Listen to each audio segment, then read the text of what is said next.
खास मेहमान इस कार्यक्रम में ज्वाइन कर चुके हैं। भारतीय जनता पार्टी के राष्ट्रीय प्रवक्ता प्रदीप भंडारी जी हमें इस वक्त दिल्ली से ज्वाइन कर रहे हैं। बहुत बहुत स्वागत और थैंक यू सो मच हमारे साथ ज्वाइन करने के लिए और समय देने के लिए। प्रदीप जी, शुरुआत में ज़रा आज ही दिन से करूंगा। 13 और 14 दिसंबर दो ऐसे दिन चुने गए। हालांकि आज उन तमाम शहीदों को श्रद्धांजलि भी अर्पित की जा रही है जिन्होंने आज के दिन देश के लिए या कुर्बानियाँ दी हैं। लेकिन सबसे बड़ी और इम्पॉर्टेंट चीज़ ये कि 75 वर्षों के एक लंबे समय के बाद जब आज डिबेट का समय मिला है, तो जो प्रायोरिटीज़ थी सरकार की या होनी चाहिए, क्या वाकई में वो आज भी प्राथमिकता हैं? और उन्हीं चीज़ों को मद्देनजर रखते हुए, मौजूदा परिस्थितियों को देखते हुए चीज़ें और ऊपर आएँ, भारत और तेज़ी के साथ आगे बढ़े और संविधान के दायरे में रहकर चीज़ें हों, इस रूप से, इस प्रकार से चर्चा हो, एक कंस्ट्रक्टिव अप्रोच के साथ। सुबह से हम जो बातचीत या डिस्कशंस देख रहे थे, अगर मैं आपसे पूछूं इसका कंक्लूजन या रिजल्ट्स क्या निकलेंगे, तो वो क्या आपकी नजर में? देखिए, इसके रिजल्ट्स और कंक्लूजन्स ये निकलेंगे कि देश की जनता के सामने सही और गलत का फैसला करने का उनको निर्णय होगा कि सच में पिछले 75 सालों के अंदर संविधान के भक्षक कौन है और संविधान के रक्षक कौन है। हमारा ये पूर्ण रूप से विश्वास है कि अगर कोई भी इस देश के संविधान की जर्नी का शोध करेगा तो वो ये पाएगा कि इस देश के संविधान को तहस नहस करने का कार्य अगर किसी ने करा है तो वो कांग्रेस पार्टी ने किया है। इस देश की अभिव्यक्ति की आजादी पर सबसे बड़ा प्रहार, अगर पहला प्रहार किसी ने किया था, तो देश के पहले प्रधानमंत्री जवाहरलाल नेहरू जी ने किया था, जब उन्होंने आर्टिकल फ्रीडम ऑफ एक्सप्रेशन के ऊपर रिस्ट्रिक्शन लाया था। अगर इस देश में इमरजेंसी कभी किसी ने लागू करी थी तो वो इंदिरा गांधी ने लागू करी थी, जो और किसी सरकार ने अभी तक लागू नहीं करी। अगर इस देश के अंदर ये पढ़ा जाएगा और ये देखा जाएगा कि इस देश के अंदर ओबीसी समाज का कॉन्स्टिट्यूशनल राइट ओबीसी कमीशन कभी 50 सालों तक किसी ने लंबित किया था तो कांग्रेस पार्टी ने लंबित किया था। ये देश का जब संविधान की चर्चा होगी तो इस बात पे भी चर्चा होगी कि बाबा साहेब भीमराव अंबेडकर क्यों सबसे ज्यादा अपमानित कांग्रेस पार्टी ने किया था। इनफैक्ट जवाहरलाल नेहरू तो उनको संविधान सभा के ड्राफ्टिंग कमेटी के चेयरपर्सन भी नहीं चाहते थे। तो हमारा ये मानना है कि जब कॉन्स्टिट्यूशन की बात होती है तो ये जरूर देश की जनता के सामने होना चाहिए किसने कॉन्स्टिट्यूशन को डिस्ट्रक्ट किया और किसने कंस्ट्रक्ट किया, और यही इस 48 घंटे की बहस का निष्कर्ष है। देश की जनता समझदार है, वो अपने आप निर्णय कर सकती है। अच्छा, क्या इससे रास्ता निकल पाएगा कि दोनों तरफ से, आपकी तरफ से भी गलतियां गिनवाई जाएं और सरकार की गलतियां भी गिनवाई जाएं? शायद रास्ता निकालने की जो कोशिश है या रिजल्ट्स हासिल करने की जो बात है, पॉजिटिव रिजल्ट्स की तरफ हम जाएंगे अगर दोनों तरफ से आरोप एक दूसरे पर लगाए जाते रहे? देखिए, हम हर कंस्ट्रक्टिव क्रिटिसिज्म को वेलकम करते हैं। डेमोक्रेसी का एसेंस होता है क्रिटिसिज्म करना, परंतु डेमोक्रेसी का ये हिस्सा, लोकतंत्र का ये एसेंस नहीं होता कि एक देश की विपक्ष जो है वो क्रिटिसिज्म के नाम पे देश विरोधी ताकतों के साथ में एक कल्यूजन करने का प्रयास करे। अगर वो हमसे सवाल पूछेंगे, किसी भी मुद्दे पे हमसे सवाल पूछ सकते हैं, पर ये देश को जानने का हक है कि सोनिया गांधी जी के जॉर्ज सोरोस के साथ में क्या रिश्ते हैं। एफडीएल एपी फाउंडेशन जो है, जिस एफडीएल एपी फाउंडेशन जो विश्वास रखती है इंडिपेंडेंट जम्मू एंड कश्मीर में, क्या वो एफडीएल एपी फाउंडेशन की को चेयर सोनिया गांधी नहीं है? तो मेरा मानना है कि क्रिटिसिज्म कंस्ट्रक्टिव वेलकम है, परंतु देश विरोधी विचार, भले कोई सत्ता पक्ष का व्यक्ति हो या विपक्ष का व्यक्ति हो, उनमें से किसी को भी ये देश विरोधी विचार रखने या उनको प्रोपोगेट करने का या उनको एज इंस्ट्रूमेंट यूज करने का, एज पॉलिटिकल टूल्स यूज करने का संविधान अधिकार नहीं देता है। संविधान की बात हो रही है, तो क्या आज के समय में वाकई में हम उस लाइन को टच कर रहे हैं कि अकाउंटेबिलिटी की जब बात होती है, सरकार में बैठा कोई व्यक्ति, कोई अफसर या फिर सरकार के मंत्री से लेकर संतरी तक हो, कोई भी व्यक्ति हो, कॉन्स्टिट्यूशन के दायरे में रहकर वो आज जवाब देता है या दे पाता है? इस बात को यकीनी बनाने में सरकार सफल हो पाई है इन 10-12 वर्षों में? बिल्कुल हो पाई है, तभी इस देश की जनता ने ऐतिहासिक रूप से 2014, 19 और 24 के अंदर एक पूर्ण बहुमत की एनडीए सरकार को मौका दिया है। पर आप देखिए, ऐसे बड़ी बात मैं ये कहना चाह रहा हूं कि अगर आप इस देश के संविधान की जर्नी को स्टडी करेंगे तो सबसे ज्यादा बार आर्टिकल 356 का उपयोग करके लॉ एंड ऑर्डर के नाम पे अपनी विरोधी राज्य सरकारों को गिराने का काम अगर किसी ने करा है तो कांग्रेस पार्टी ने किया है। वो इंदिरा गांधी जी, जवाहरलाल नेहरू जी, राजीव गांधी जी, सोनिया गांधी जी की सरकार ने किया है। परंतु भारतीय जनता पार्टी की सरकार ने एक भी बार लॉ एंड ऑर्डर के नाम पे आर्टिकल 356 का उपयोग नहीं किया है। हाँ, 8 बार उपयोग हुआ है, परंतु अपने विरोधियों को गिराने की मंशा से नहीं उपयोग किया गया है कभी भी। तो मुझे लगता है कि हम हमेशा कंस्ट्रक्टिव क्रिटिसिज्म के लिए वेलकम है। परंतु मैं वापस से एक चीज को दोहराना चाहूंगा कि जब चर्चा होती है, विमर्श की चर्चा होती है, तो ये जरूर चर्चा होने की जरूरत है कि क्या हमारा देश का विपक्ष जो है कुछ ऐसी ताकतों के साथ कल्यूजन करने का प्रयास कर रहा है जो देश के अंदर इकोनॉमिक कियोस फैलाना चाहती है, जो देश के अंदर पॉलिटिकल कियोस फैलाना चाहती है, जो देश के अंदर सोशल इंस्टेबिलिटी फैलाना चाहती है। जम्मू कश्मीर के अंदर धारा 370 पिछले 70 सालों से एक टेम्पररी प्रोविजन को कांग्रेस पार्टी ने आगे रखा था। इस टेम्पररी प्रोविजन की वजह से जम्मू कश्मीर के अंदर पत्थरबाजी को एक नॉर्म बना दिया गया था। हमारी सरकार ने धारा 370 को हटाया और जम्मू कश्मीर के अंदर आज पत्थरबाजी की घटनाएं नील के बराबर हो चुकी है। तो मुझे लगता है हर मुद्दे की चर्चा होनी चाहिए, परंतु अगर आप याद करिए कि मणिपुर की बात करने वाला विपक्ष जब प्रधानमंत्री नरेंद्र मोदी जी ने संसद के अंदर मणिपुर पे बोलना शुरू किया था तो उन्होंने वॉकआउट कर दिया था। आज हमने हमारे सभी विपक्षी दलों को शांतिपूर्वक सुना, धैर्यपूर्वक सुना, परंतु क्या विपक्ष ये गारंटी देगा कि जब प्रधानमंत्री नरेंद्र मोदी जब जब तथ्यों को रखेंगे, जो तथ्य शायद से विपक्ष के हमारे साथियों को मिर्ची दे सकते हैं, उनको मिर्ची लग सकती है, तो वो वॉकआउट नहीं करेंगे और संसद को भंग नहीं करेंगे, टैक्स पेयर की मनी को वेस्ट नहीं करेंगे। ये देश के विपक्ष को जवाब देना पड़ेगा। 30-40 साल पहले गिनवाए जाते हैं, इमरजेंसी का एक दौर याद दिलाया जाता है। आपने जम्मू कश्मीर की बात की, मैं उस पर थोड़ी देर में आऊँगा क्योंकि आपका भी जम्मू कश्मीर से रिश्ता है। कुछ बड़ी इंपॉर्टेंट चीज़ें मेरे माइंड में हैं जो मैं आपसे जानना चाहूँगा। लेकिन एक सवाल ये बार बार पूछा जाता है कि हम सरकार से जवाब मांगते हैं, सड़क पे हो या संसद पे प्रदर्शन के जरिए हो या फिर शांतिपूर्वक ढंग से कोई सवाल किया जाए तो जवाब नहीं दिया जाता है, और उसके साथ एक टैग लगा दिया था विपक्ष की तरफ से कि डिक्टेटरशिप है। कल को जो इमरजेंसी लगी थी वो तो अनाउंसमेंट करके कहा गया था कि इमरजेंसी है देश में, लेकिन आज अनडिक्लेयर्ड इमरजेंसी है। देखिए, इस देश का विपक्ष अगर जनता का समर्थन नहीं जीत पा रहा है तो इसके लिए वो इस देश के लोकतंत्र को अपमानित नहीं कर सकता। मंडे को ये लोग कहते हैं कि इस देश का चुनाव आयोग जो है वो स्वतंत्र नहीं है। जब देश का चुनाव आयोग महाराष्ट्र के अंदर वीवीपैट की स्लिप्स को मैच करता है और एक भी वीवीपैट की स्लिप मिसमैच नहीं होती है जिसमें हर पोलिंग एजेंट पाया जाता है, तब इस देश का विपक्ष देश से माफी नहीं मांगता कि उन्होंने इस देश की चुनाव प्रणाली के बारे में झूठ बोला था। ट्यूसडे को, मंगलवार को, ये देश का विपक्ष जो है सुप्रीम कोर्ट को बायस्ड कहता है, क्योंकि सुप्रीम कोर्ट का जो जजमेंट जो आता है वो देश के विपक्ष के पॉलिटिकल बायस के विरुद्ध आता है। 1 साल तक हिंडनबर्ग का मुद्दा चलाने वाले विपक्ष को जब सुप्रीम कोर्ट से फटकार लगी और कहा कि इसमें कोई तथ्य नहीं है, तो वो देश के सुप्रीम कोर्ट में विश्वास नहीं रख रहे। तो क्या अगर supreme court, supreme court, election commission, constitutional bodies, जनता, हर व्यक्ति को अपमानित करना और ये कहना अनडिक्लेयर्ड इमरजेंसी कहां तक सही है? अगर राहुल गांधी, प्रियंका वाड्रा को देश की जनता समर्थन नहीं कर रही, सोनिया गांधी को, तो इसका ये मतलब नहीं है कि देश डेमोक्रेसी नहीं है। देश डेमोक्रेसी है तभी एक चाय वाला का बेटा, चाय बेचने वाला व्यक्ति प्रधानमंत्री है, और आज देश डेमोक्रेसी है तभी एक गरीब माँ का बेटा प्रधानमंत्री 3 बार सक्सेसिवली बन चुका है। और इस देश के अंदर नेहरू गांधी वाड्रा फैमिली अगर सत्ता में है तभी डेमोक्रेसी नहीं बची रहती। नेहरू गांधी वाड्रा फैमिली ने इस देश के संविधान को 42nd और 43rd अमेंडमेंट के तहत खत्म करने का प्रयास करा था। 37th अमेंडमेंट लाया गया था जिसके तहत जो है जुडिशरी की पावर को रिस्ट्रिक्ट करने का प्रयास किया गया था। इस देश अच्छी तरीके से वाकिफ है कि कैसे जस्टिस संजीव खन्ना को, जो सबसे सीनियर मोस्ट जज थे, उनको इंदिरा गांधी ने जज नहीं बनाया था क्योंकि वो उनके पॉलिटिकल डिक्टम को मान नहीं रहे थे और वो जुडिशियल प्रॉपर्टी में विश्वास रख रहे थे। तो ये सब देश के सामने है। हम तो पूछते हैं आप खुले रूप में चर्चा करिए, परंतु अगर आप खुले रूप में चर्चा करने की बात करते हैं, आप अडानी के मुद्दे पे चर्चा करने की बात करते हैं, तो क्यों रेवंत रेड्डी जाके केटीआर को तेलंगाना की असेंबली के अंदर बाहर गिरफ्तार करते हैं जब वो अडानी के मुद्दे में तेलंगाना में चर्चा चाह रहे हैं? तो तेलंगाना में अडानी के मुद्दे पे चर्चा नहीं करेंगे, संसद में अडानी के मुद्दे पे चर्चा करने की बात करेंगे? ऐसा थोड़ी हो सकता है जी। प्रदीप जी, क्या ये जरूरी नहीं है कि अगर कहीं पर आरोप लग रहे हो, कहीं पर देश की पूरे न्याय व्यवस्था पर, कहीं पर पूरे सिस्टम पर प्रश्न उठाए जा रहे हो, तो ये जिम्मेदारी हो जाती है सरकार की, और बड़ी पावरफुल सरकार होने का दावा भी है और है भी, इसमें कोई शक नहीं। लेकिन सरकार इस बात को सुनिश्चित करे कि अगर कोई गलती हुई है, किसी ने गुनाह किया है, तो वो सलाखों के पीछे जाए, उसको सजा हो। किसी ने तो जवाब देना है ना। ये तो सरकार जनता की अदालत में हमेशा जवाब देती है, पर ये देश की सरकार का ये जिम्मेदारी नहीं है कि ऑपोजिशन जो है वो बुलडोज करेगा पार्लियामेंट को। ऑपोजिशन को सेटिस्फाई करना सरकार की रिस्पॉन्सिबिलिटी नहीं है, पब्लिक के कॉन्शियंस को सेटिस्फाई करना सरकार की रिस्पॉन्सिबिलिटी है। ऑपोजिशन को अपना से रखने की अधिकार इस डेमोक्रेसी के अंदर है, लोकतंत्र के अंदर है।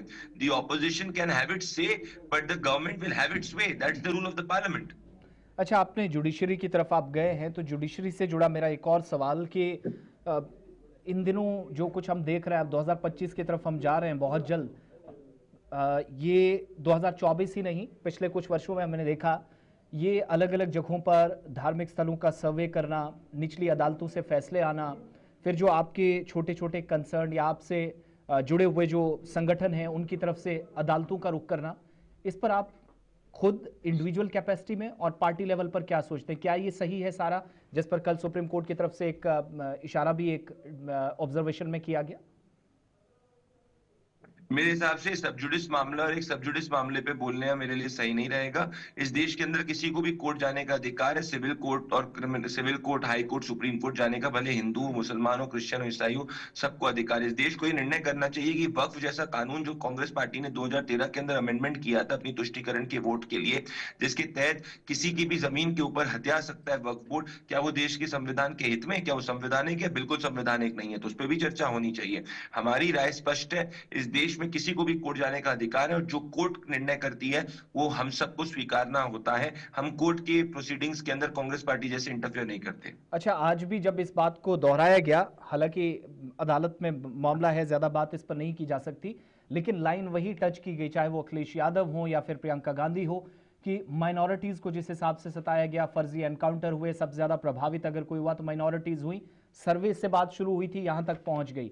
ये आरोप जिस हिसाब से लगे हैं, और देश के उन राज्यों में जहां पर आपकी सरकारें हैं, आपके मुख्यमंत्री है, वहां ये गंभीर प्रश्न पूछे गए, और वो भी देश की सबसे बड़ी पंचायत के अंदर आज।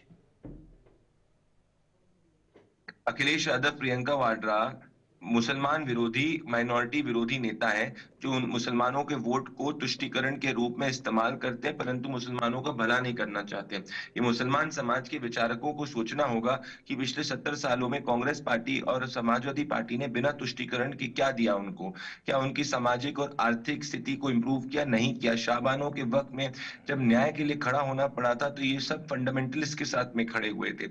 हमारा अगर डेटा ये सजेस्ट करता है कि पिछले 10 सालों के अंदर अगर आप माइनॉरिटीज, इन पर्टिकुलर मुसलमानों की बात करें, तो उनकी आय में 27% की वृद्धि आई है। गवर्नमेंट जॉब्स के अंदर जितना कांग्रेस पार्टी के अंदर माइनॉरिटीज नहीं थी, उतना Bharatiya Janata party lead NDA के अंदर माइनॉरिटीज है। हम तुष्टीकरण में, अपीजमेंट में विश्वास नहीं रखते, हम सबका साथ सबका विकास में विश्वास रखते हैं। हाँ, कांग्रेस पार्टी धर्म देखने के आधार पर जाती है, तभी राहुल गांधी जो है वो संभल जाएंगे पर बहराइच नहीं जाएंगे। राहुल गांधी संभल जाएंगे पर आरजी कारपुर के रेप को एक डिस्ट्रैक्शन कहेंगे। तभी राहुल गांधी वायनाड के जहां सांसद थे, जहां प्रियंका वाड्रा सांसद है, उन्होंने 500 रेप की घटनाएं पिछले 5 साल में हुई पर अभी तक चू नहीं बोला, कुछ नहीं बोला। क्यों? क्योंकि वो पॉलिटिकल टूरिज्म करते हैं और फुल टाइम अपीसमेंट करते हैं। अच्छा, जब माइनॉरिटीज़ की बात चली है तो एक चीज़ और भी जो बड़ी इंपॉर्टेंट हो जाती है शायद आज के समय में बात करना, पसमानदा मुसलमान की बात प्रधानमंत्री करते हैं, और आप भी सबका साथ सबका विकास की बात करते हैं, नारा बहुत पहले लगा। क्या कमियां नज़र आती हैं आपको पार्टी लेवल पर, संगठन के स्तर पर, कि शायद हर तरह से, चाहे वो प्रधानमंत्री हो, गृह मंत्री हो, तमाम मंत्रालय हों, कोशिशें हुई, लेकिन माइनॉरिटीज़ को शायद कॉन्फिडेंस में न ले पाना? क्या वाकई में ऐसी कोई समस्या है? बाद में जाकर जब चुनाव के नतीजे आते हैं फिर कहा जाता है कि मुसलमानों का इतना वोट पड़ा, ये कांग्रेस को गया, ये सब चीज़ें बाद में ना गिनी जाएं? क्या बेहतर था कि सही तरीके से वो जो पसमानदा मुस्लिम की बात हुई थी उस पर सीरियसनेस के साथ बात की जाए, जिधर प्रधानमंत्री रेफर कर रहे थे पार्टी को या तमाम नेताओं को? नहीं, हम तो सीरियस नहीं है, पर ये मुस्लिम समाज को सोचना होगा कि क्या वो तुष्टीकरण के नाम पे हमेशा एक वोट बैंक के रूप में इस्तेमाल होता रहेगा विपक्ष द्वारा? हम कोई धर्म देख के, हिंदू मुसलमान सिख देख के नहीं स्कीमों को देते हैं, देख के वोट नहीं मांगते। हम तो वोट जो अपने काम के आधार पे मानते हैं। हम तो वोट जो है सबको कहते हैं एक है तो सेफ है, मतलब देश का हर भारतवासी अगर एक है तो सेफ है। परंतु अगर राहुल गांधी, प्रियंका वाड्रा मुसलमान समाज के विचारकों के साथ में मिलकर, सज्जाद नुमानी जैसे नेताओं के साथ मिलकर वोट जिहाद की बात करते हैं, मुसलमान रिजर्वेशन की बात करते हैं जो एंटी कॉन्स्टिट्यूशनल है, तो इस देश के मुसलमान को जवाब देना पड़ेगा। इस देश के मुसलमान को, इस विपक्ष को बोलना पड़ेगा इनफ इज इनफ। हमें भी सोशल और आर्थिक रूप से बढ़ना, हमें वोट बैंक के रूप में इस्तेमाल करना बंद करो। तो ये जवाबदेही जो है वो समाज के विचारकों की है कि वो कब तक अपने निजी हित के तहत में मुसलमान समाज का नुकसान करते रहेंगे। लगभग 13 मिलियन या इससे ज़्यादा। जब माइनॉरिटीज़ की बात हुई है तो मैं ज़रा बांग्लादेश की तरफ भी आपको ले चलता हूँ। सरकार ने हालांकि जवाब दिया लगातार संसद में भी, और ऑफिशियल स्टेटमेंट्स भी आते रहे। ये जो 13 मिलियन प्लस बांग्लादेश के अंदर हिंदूज़ हैं, उन माइनॉरिटीज़ को भी सुरक्षित तरीके से रखा जाए, वहाँ पर भी उनकी हर तरीके से बात हो पाई। फिर भी एक आरोप कि सरकार इतनी पावरफुल होने के बावजूद यूरोप के साथ, अमेरिका के साथ, पश्चिमी देशों के साथ संबंध बनाने में या रिश्ते अच्छे रखने में बहुत बात तो होती रही, लेकिन पड़ोसियों के साथ रिश्ते इतने ख़राब कर दिए गए कि आज शायद माइनॉरिटीज़ को पाकिस्तान के अंदर भी, बांग्लादेश के अंदर भी बचा पाना मुश्किल है। क्या ये सही है? पहले तो इस देश को के विपक्ष को स्पष्टीकरण देना चाहिए देश की जनता के सामने कि जब सीए का कानून ये सरकार ला रही थी तो इन्होंने कहा था कि भाई क्यों रोहिंग्याओं को सीए में क्यों नहीं इंक्लूड कर रहे हैं। तो क्या पहले तो प्रियंका वाड्रा और राहुल गांधी, प्रियंका वाड्रा जो 25 ट्वीट करती है गाजा के लिए, जो 5 महीने की अपनी राजनीतिक नींद के बाद में जागी और एक पीसमील सा ट्वीट बांग्लादेशी हिंदुओं के लिए किया, इन सब लोगों को ये जवाब देना चाहिए कि जब इस देश की सरकार सीए का कानून ला रही थी और सीए के कानून में धार्मिक रूप से प्रताड़ित माइनॉरिटीज की बात थी पाकिस्तान, बांग्लादेश, अफगानिस्तान में, तो क्यों इन्होंने हिंदुओं का विरोध किया। और आज क्या अगर ये सरकार सीए की डेडलाइन को एक्सटेंड करती है क्या, तो ये देश का विपक्ष क्या इसका समर्थन करेगा?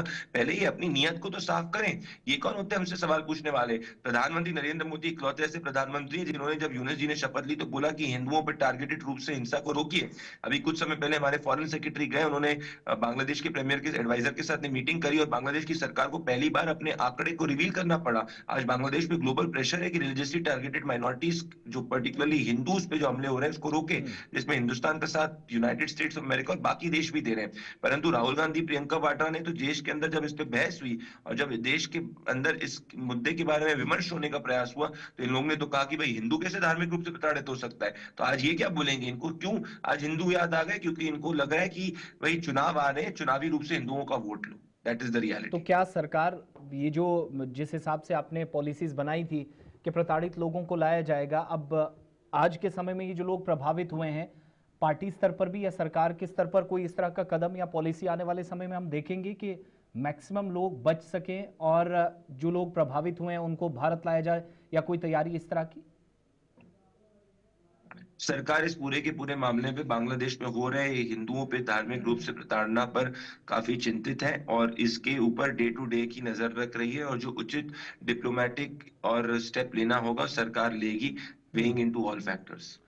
अच्छा, एक इम्पॉर्टेंट मुद्दा कल से जिस पर ज़्यादा चर्चा हो रही है, वैसे तो बहुत पहले से शुरुआत इसकी हुई, लेकिन कल से, वो है वन नेशन वन इलेक्शन। क्या प्रदीप भंडारी साहब, एक रिस्पॉन्सिबल सिटीजन होने के नाते और जो परिस्थितियां हैं जियोग्राफिकली जिस हिसाब का भारत है, या ये जो टोपोग्राफी जिस हिसाब के हमारे केंद्र शासित प्रदेशों या राज्यों की है, अलग अलग मौसम, क्लाइमेटिक कंडीशंस डिफरेंट नज़र आती हैं, हर जगह का माहौल बिल्कुल अलग, ये पॉसिबल है एक साथ तमाम राज्यों के अंदर, केंद्र शासित प्रदेशों के अंदर चुनाव हो सके और एक ही बार ये प्रक्रिया सफल तरीके से संपन्न? आसिफ जी, जब देश आजाद हुआ था तब 20 साल तक वन नेशन वन इलेक्शन हो रहा था। तो जब देश एक नेसेंट डेमोक्रेसी था, जस्ट आजाद हुआ था, तब अगर हमारी रिसोर्सेज में, हमारी लोकतांत्रिक व्यवस्थाओं में इतनी कैपेबिलिटी थी कि वो वन नेशन वन इलेक्शन कर सकती थी, तो मुझे लगता है कि अब 70-75 साल आजादी के बाद में हमारी लोकतांत्रिक इंस्टीट्यूशंस में और ज्यादा कैपेबिलिटी है कि हम वन नेशन वन इलेक्शन कर सकते हैं। और वन नेशन वन इलेक्शन ये कोई भारतीय जनता पार्टी का एजेंडा नहीं है, कि इस देश के कॉन्स्टिट्यूशन मेकर्स ने एनविसाज किया था। तभी जब भारत का संविधान बना था तो ये उस वक्त जब बाबा साहेब भीमराव अम्बेडकर, जवाहरलाल नेहरू, सरदार पटेल, श्यामा प्रसाद मुखर्जी, तमाम फ्रीडम स्टॉलवर्ड्स थे, वो सब स्टॉलवर्ड्स ने निर्णय किया था कि हमारे देश में वन नेशन वन इलेक्शन होना चाहिए। ये हमारी कॉन्स्टिट्यूशन का एसेंस है। परंतु इंदिरा गांधी ने अपने राजनीतिक हित के लिए अब 1957 के अंदर कम्युनिस्ट सरकार को गिराया था, जिसके कारण वन नेशन वन इलेक्शन की जो प्रणाली है उसको एक धक्का रखा, ब्रेक लगा। हम वापस से कॉन्स्टिट्यूशन को इम्प्लीमेंट करना चाहते हैं क्योंकि हम संविधान प्रेमी हैं, हम संविधान भक्षक नहीं है कांग्रेस जैसे। ये और मैं प्रैक्टिकल और इसलिए ज़रूरी आइडियलिस्ट की बात समझता नहीं हूँ है। पर्सनली भी कि प्रैक्टिकल कोई भी तब चीज। जिस साल का आप जी। हवाला दे रहे हैं, तब 50-55 करोड़ की आबादी थी, आज बल्कि 10 गुना ज़्यादा आबादी हो गई है और सिचुएशन डिफरेंट है, चैलेंजेस तो तब डिफरेंट है, हमारा इसलिए मैंने ज़रूरी समझा। 10 गुना ज्यादा हमारा जीडीपी भी हो चुका है। 10 गुना ज्यादा हमारी लोकतांत्रिक हमारी चुनाव आयोग भी ज्यादा सक्षम हो चुकी है। 10 गुना ज्यादा हमारे पास फोर्सेस भी हो चुकी है। 10 गुना ज्यादा टेक्नोलॉजिकल एडवांसमेंट भी हो चुका है। 10 गुना ज्यादा हमारा लोकतंत्र मेच्योर भी हो चुका है। लेकिन उस हिसाब से देखें ना सर, बेरोजगारी, फिर गरीब लोगों को मुफ्त राशन पहुंचाना, जिसका आज हवाला देकर आप पर फिर से अटैक किया गया। हालांकि ये सरकार का आंकड़ा है 80-82 करोड़ लोगों को मुफ्त राशन। क्या चीजें उस लेवल पे भी तो ठीक क्या होनी गरीब चाहिए? क्या नहीं, तो क्या आप कह रहे हैं कि क्या कोरोना काल के अंदर देश की जनता को ऐसे ही छोड़ देते क्या? कांग्रेस पार्टी का तो एजेंडा था फाइजर की पूरी नहीं, लॉबी के साथ मिलकर इस देश की कोवैक्सीन को ब्लॉक करने का, इस देश में वैक्सीन हेजिटेंसी को पैदा करने का, जिसको इस देश ने पूर्ण रूप से इस देश ने इसका मुकाबला करा। जॉर्ज सोरोस के रिमोट कंट्रोल पे चल रही राहुल गांधी, प्रियंका वाड्रा क्या बात करेंगे? नहीं, यहाँ उनको तो सवाल एंटी राहुल गरीब है, गांधी, ये तो एंटी ये पुअर ये लोग तो हैं। जवाब कांग्रेस देगी, मैं उनके बिहाफ पे नहीं बोल सकता। लेकिन मैं ये जानना चाह रहा हूँ, क्योंकि हम भारतवासी, हम जानते हैं कि हर सेक्टर में इंप्रूवमेंट हुई, हर जगह चीज़ें बेहतर हुई। देश के या पूरी दुनिया के 5 बड़े देशों के लिस्ट में अगर हम आ रहे हैं, लेकिन जी। उन सब के बावजूद भी वो जो फुटपाथ पर सोने वाला व्यक्ति था, उसकी अगर शायद ज़िंदगी हम बेहतर कर सकते, क्या इस पर और काम नहीं हो सकता था सर? नहीं, आइदर और की बात नहीं है ना सर।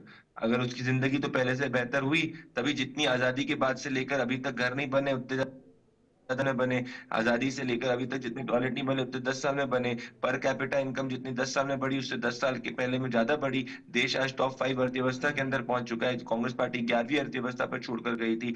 आज मिडिल क्लास पहले 2 लाख तक उसका टैक्स एग्जेम्पशन था, आज 7 लाख तक उसका टैक्स एग्जेम्पशन है।